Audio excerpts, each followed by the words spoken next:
Dumating na nga pala guys ang ating maximizer.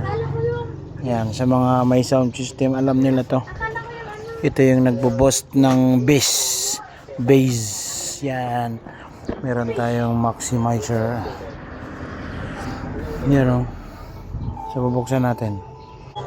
Ito yung ginagamit talaga sa mga sound system para gumapang yung bayo. Yan. Yung bass ba, yung kalabog. Yung dagundong talaga. Oh, ito yun. Ito ang maximizer guys. So nanggaling sa ang tawag nito, crossover. Dito kayo mag-i-in. Tapos pag ang out nito, lagay nyo sa ampli, sa power amp. Ito yung tsura nyo. Ayan, power. Tapos volume. Yan lang yun.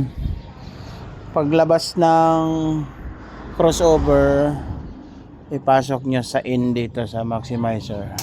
Tapos yung out diretso sa ampli, sa power amp. Tapos testingin natin.